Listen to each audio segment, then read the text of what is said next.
यांचा वाढदिवस नाही, तर तो त्यांच्या राजकीय आठवणींना उजाळा देणारा एक ऐतिहासिक दिवस आहे.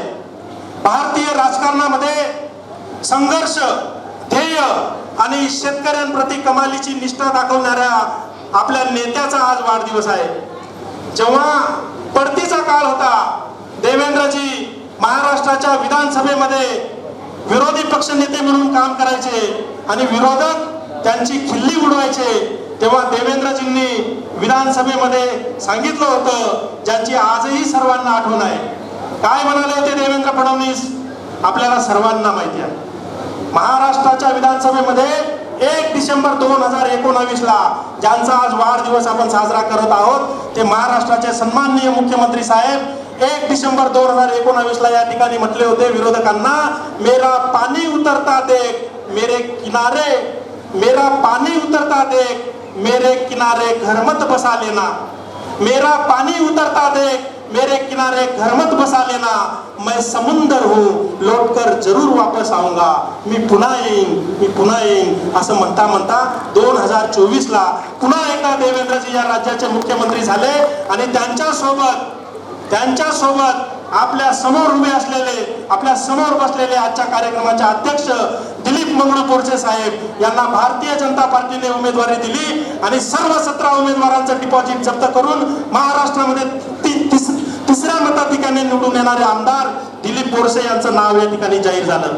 त्यावेळेचे निवडणूक निर्णय अधिकारी आजचे तहसीलदार आहेत, त्यांनी या ठिकाणी जाहीर केलं होतं की आमदार दिलीप बोरसे या ठिकाणी 1,59,000 मतांनी निवडून आलेले आहेत आणि उर्वरित 17 लोकांचं डिपॉझिट या ठिकाणी जप्त झालेलं आहे.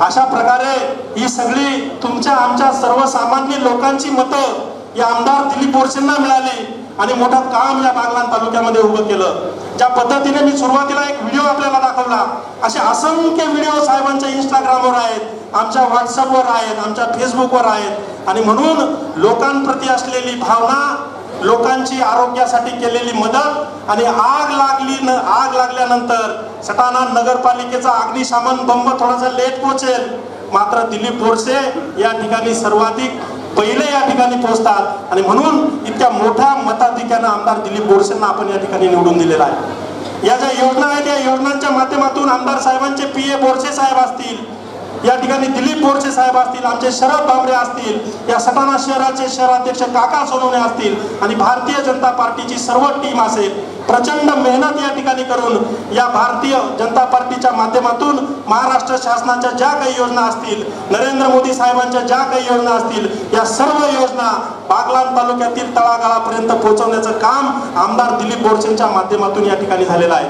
बागलाण तालुक्याच्या पश्चिम पट्ट्यातील किरमिलापाडा असेल, भेंडगेवान असेल, या ठिकाणी प्रत्येक गावागावात जाऊन आपली विकास कामांचा झंझावात करणारे आमदार या ठिकाणी लाभलेले आहेत. म्हणून राज्याचे मुख्यमंत्री देवेंद्र फडणवीस यांच्या वाढदिवसानिमित्त या ठिकाणी एक सांगेन, हे जे मी सांगणार आहे ते आमदार दिलीप बोरसेंना तंतोतंत लागू पडतं, मुख्यमंत्री फडणवीस साहेबांना तंतोतंत लागू पडतं. आणि या ठिकाणी जे लोकप्रतिनिधी आहेत तालुक्यातले, मी खरं तर बोरसे साहेबांबद्दल या ठिकाणी एक अर्धा मिनिट घेईन.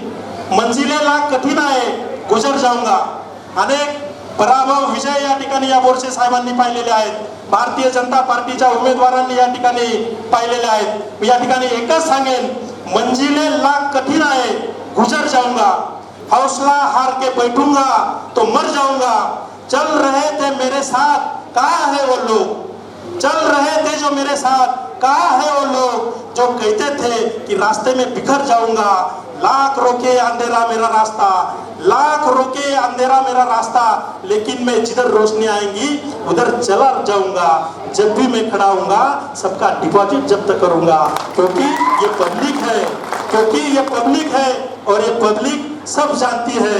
म्हणून मी आमदार दिलीप बोरसेंचं या ठिकाणी विशेष कौतुक करेन की आपण खरोखर बागलाण तालुक्यातील एक लोकाभिमुख आमदार आहात. आपली प्रत्येक काम तळागाळापर्यंत पोहोचवण्याचं काम आपण या ठिकाणी केलेलं आहे. आणि म्हणून मी राज्याचे मुख्यमंत्री देवेंद्र फडणवीस यांना वाढदिवसाच्या शुभेच्छा देतो.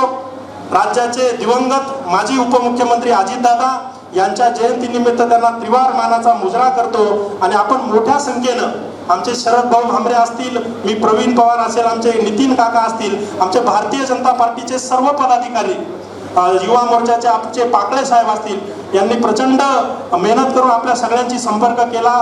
तहसील प्रशासनाने, महसूल प्रशासनाने, प्रांताधिकाऱ्यांनी, तहसील अधिकाऱ्यांनी, तहसीलदारांनी या ठिकाणी सर्व गावागावात माहिती दिली आणि म्हणून आपण मोठ्या संख्येनं या ठिकाणी उपस्थित राहिलात. म्हणून आपल्याला मनापासून नतमस्तक होतो.